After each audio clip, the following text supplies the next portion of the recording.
Well, good morning. It's Monday. It's good to be back with you as we launch into a new week and a new day today.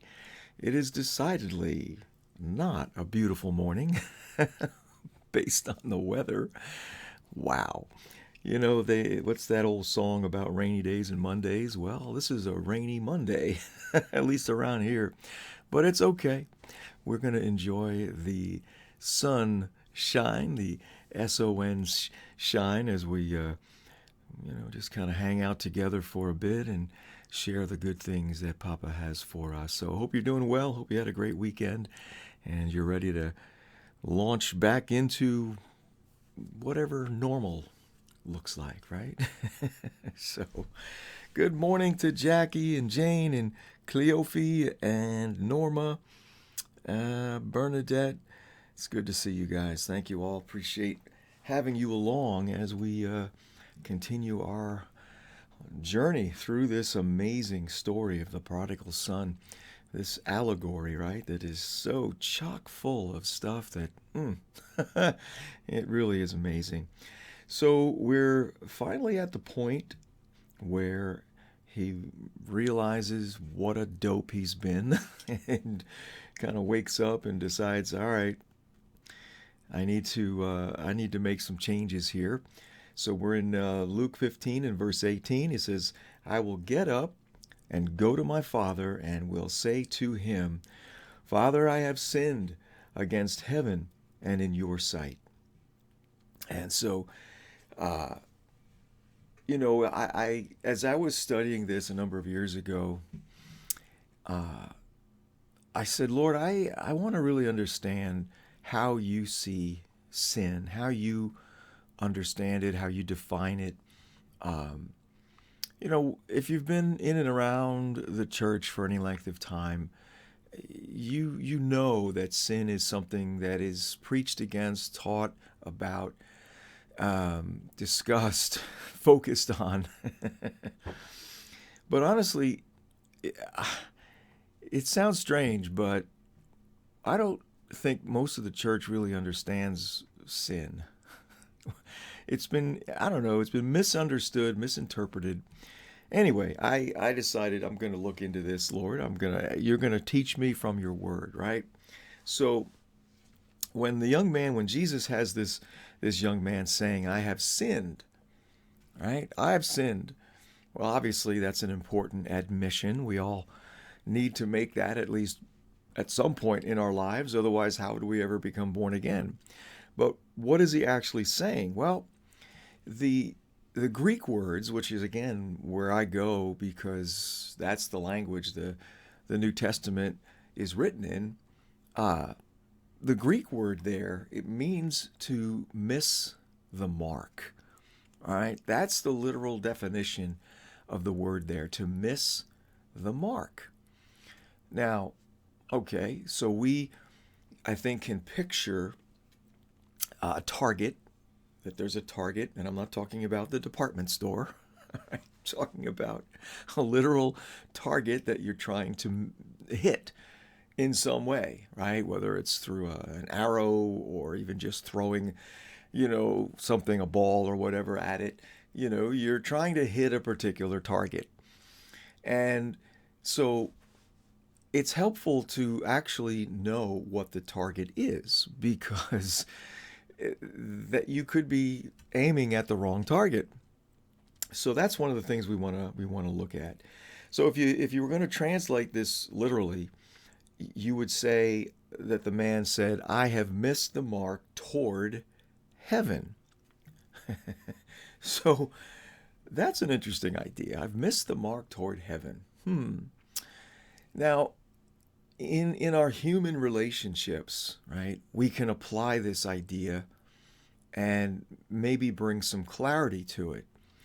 In Matthew 18:15, when Jesus talks about sin in the context of relationships, he says, if your brother or sister sins against you, go and correct them when you are alone together. If they listen to you, then you've won over your brother or sister. So, same word, right? If your brother or sister sins against you or toward you, take care of it. Go to them and talk about it. Get it straight. So what is he saying? He's saying that it's possible for us in our behavior towards another person to miss the mark, right? That someone, either in their dealings with me or vice versa, we miss the mark concerning what's possible as a child of God, right? There is this realm of possibility in terms of how we can behave toward one another. The Bible's filled with, all these truths about loving one another and honoring and respecting and, putting others first and whatnot, right? So we know that that's out there as a target, that we're looking at a target that says, here is how true sons and daughters of God behave toward one another. Now, if I fail in that regard, I've missed that mark. I've missed the mark with regard to how I could have treated you, how I could have loved and honored and respected you, right? So that helps me understand what the word sin is really talking about, right? So now we want to take that and we want to apply it to heaven, to God, right? So Romans 3:23 is a very familiar verse for most of us. It says that all have sinned and fall short of the glory of God. Okay? All have sinned, all have missed the mark and fallen short of the glory of God. And here's where we have problems with that phrase, the glory of God. If you don't understand what that's all about, then you'll never understand what the real target is and what we've done to miss it. Okay?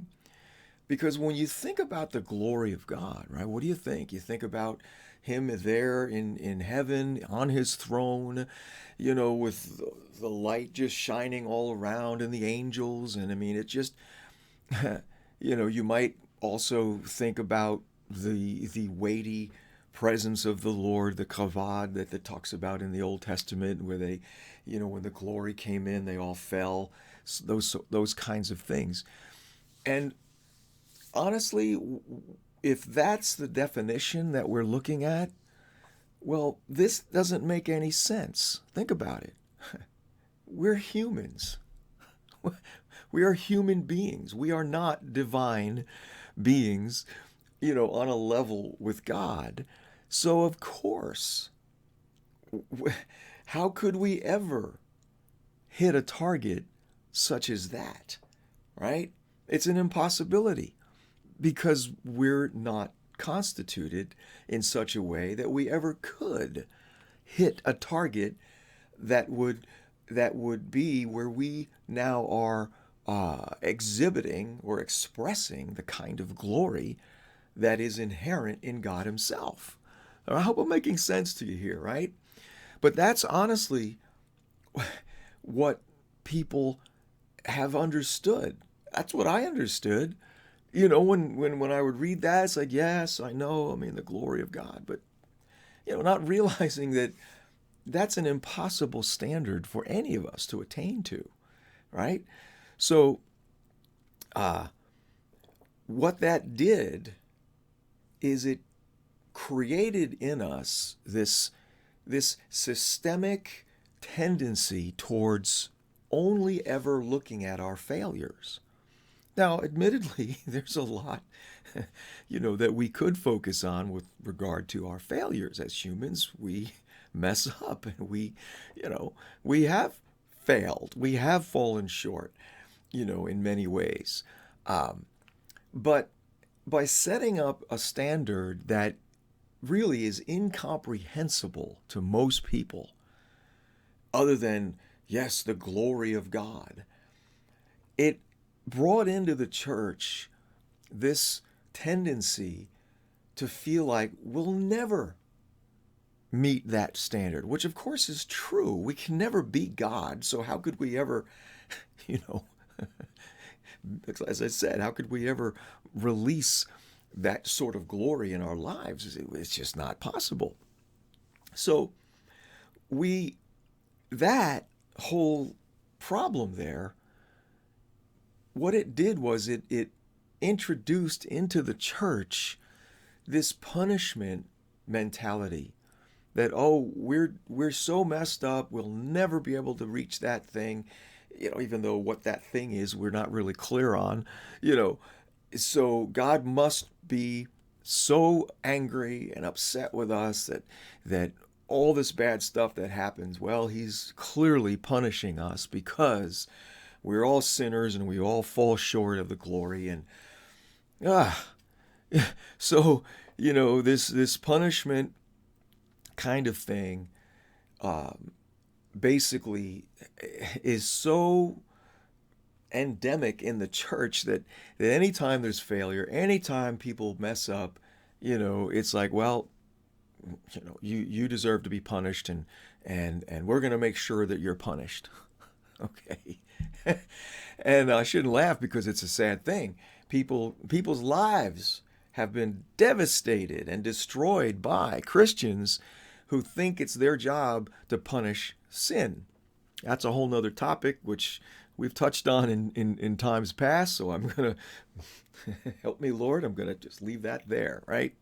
So, this punishment culture, this failure culture that has been so prevalent in the church has actually blinded us to the full revelation of what God is actually saying here in this verse, that we've all sinned and fallen short of the glory of God. There's truth here, but we haven't yet seen it. In most cases, many folks don't know what he's actually saying. So it's important that we understand what actually is the glory that we've fallen short of, okay? Because that's the key to this whole thing, is understanding, well, what is the glory that we've fallen short of? Is it moral perfection? Is it never doing anything wrong in life? Is that what he's after? Well, absolutely not, okay? Those ideas are what the church has taught, that God is after our perfection in every area of our behavior and life, that whenever we fail in any way, in our thinking, in our behaving, in our attitudes, in whatever, right? Well, there you go. You've fallen short of the glory of God and you're going to be punished and all this stuff, right? So let's have a look at some of the things that the Bible says about the glory that I believe is in view here, right? So in Exodus, when Moses wants to see the glory of God, right? He's there on that mountain and he's been so caught up in the presence of the Lord, and he asks the question, Lord, show me your glory. Show me your glory, right? Wow. I mean, it's amazing, right? So the Lord comes back and says, I'm going to make all my goodness pass before you, right? That idea of glory is something that most of us don't think about. But God here defines his own glory as his goodness, right? When Moses asked to see his glory, the Lord didn't say, sure, here it is. He says, no, I'm going to make all my goodness pass before you. Okay, so at the core of the glory of God is his goodness. So what is goodness? Well, goodness is love in action. It's another way of describing the grace of God. All these ideas, grace and goodness and love, they're all intertwined. They're all wrapped up in the nature of our Father. And this is how he describes his glory. He doesn't describe it in terms that we have been used to, with this light and power and whatever kinds of, spiritual effects, special effects, we have associated with glory, right? That's not how he defines it. He defines it in a very real, very practical way. It's my goodness, right? It's my nature, which is to love, which is to do everything possible to bring the best into the lives of the people that I love, right? That's him. That's who he is. So we now go to the New Testament to look at, well, okay, so how did the Father illustrate or demonstrate that for us so that we could really understand what his glory is all about? Well, Hebrews chapter 1 gives us a huge clue with respect to what this glory actually looks like. So before I forget, let me once again just take a moment and mention that today's broadcast is brought to you by Jesus Book and Gift. My good buddy Joe Catalano, they're just doing some amazing sales right now. Obviously, we're in the giving season.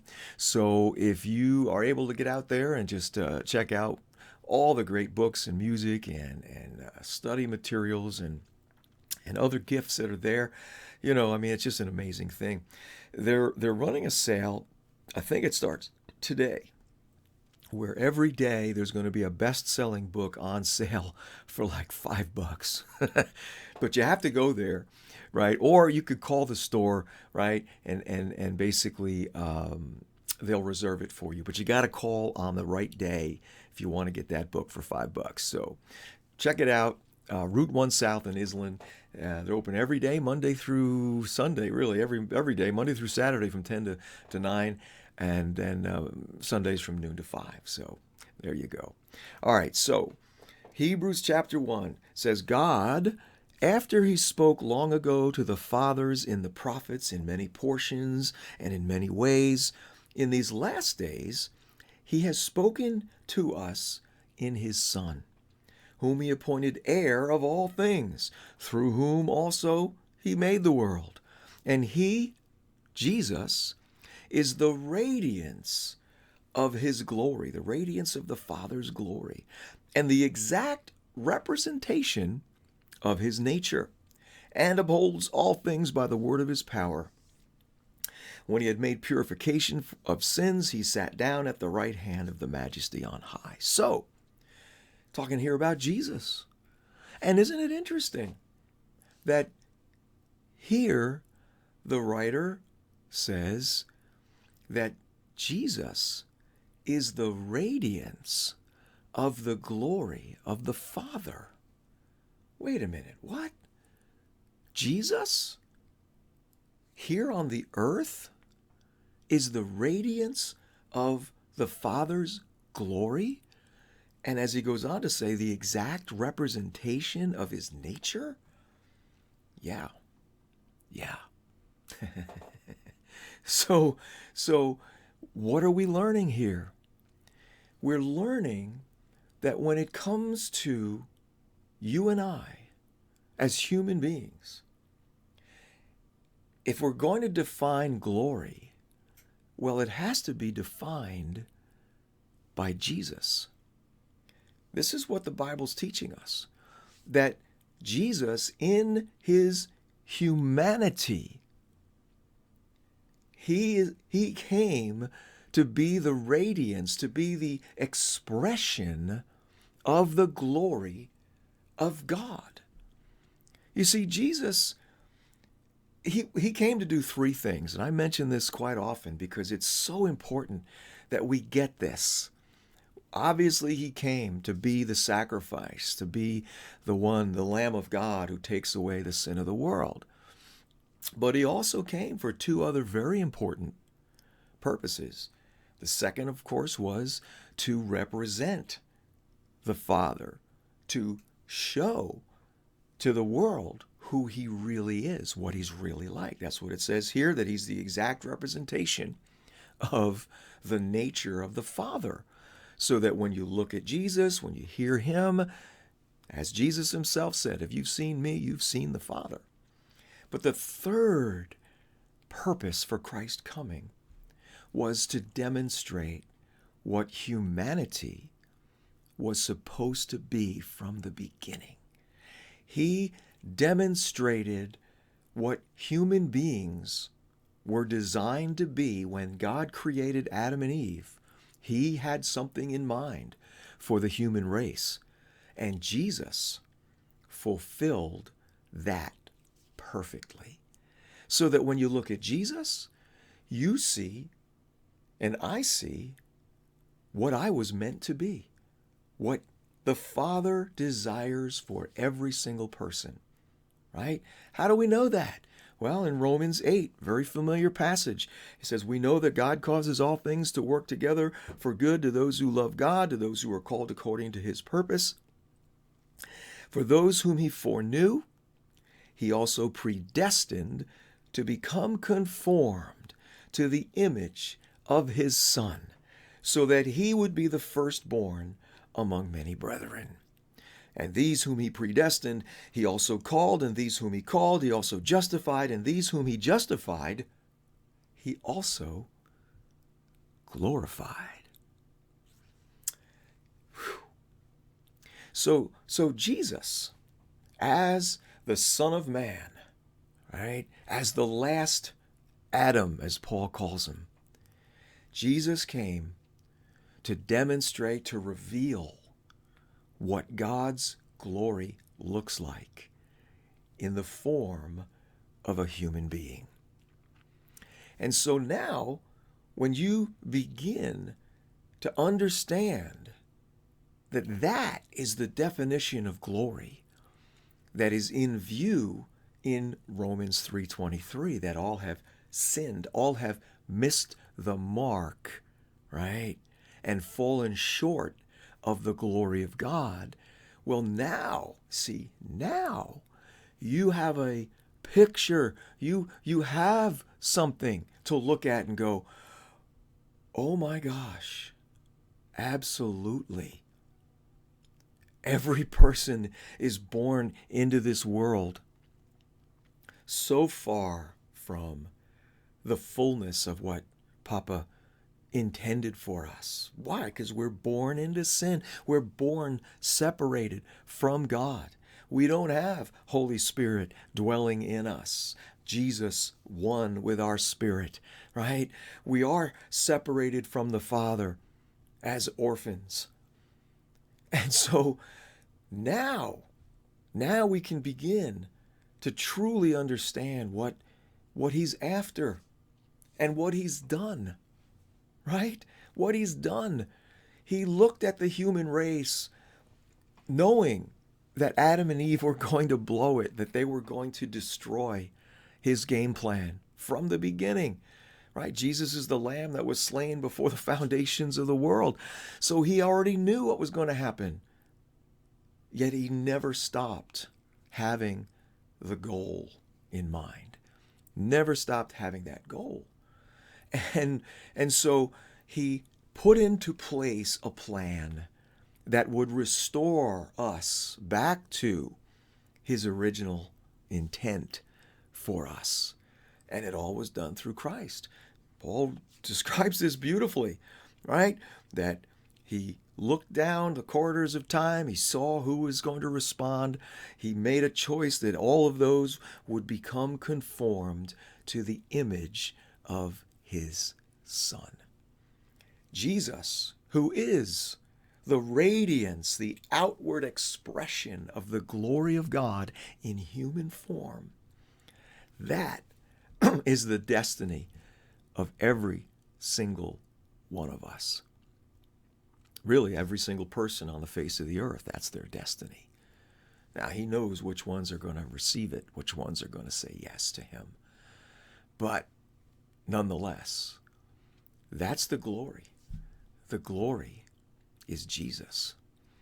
And my friends, once we understand that, it changes everything. And we've just barely scratched the surface of this today, and so we'll pick this up again tomorrow. But take this nugget of revelation and begin to just press into it and begin to just let the Lord speak to your heart concerning what he's really after, okay, in terms of our being conformed to that glory. And we'll dive into it even more tomorrow. All right. I hope this is helpful. I hope this is encouraging. It was so much to me once I began to understand what he's really saying about sin and about glory and what he's done to make it possible for us to actually live glorified. Oh my goodness. Let me say good morning to the rest of you wonderful breakfast clubbers. Let's see. Hey, Irene, stop calling me Mr. Painter. You make me feel old. Oh my goodness. Elaine, good morning. Cindy, Linda, Shalom, Ted, Debbie, Irina, good morning. Christiani, who else? Patty, there you are. How are you? Good to see you. Almost missed you. Thank you all. I appreciate so much having you along with me as always. And thank you for sharing this. Those of you that do, I'm so grateful that you are letting others know about our breakfast club. And I love seeing new people jumping in here each morning. And as always, if you have any questions about anything that I share, or maybe you think I'm whacked out, I don't mind. You can tell me. Send me a Facebook message or shoot me an email. I'd love to hear from you. So listen, have an awesome day. Stay dry, stay warm, and look forward to being back with you tomorrow at our usual time, 8:30 Eastern. All right. Thanks so much.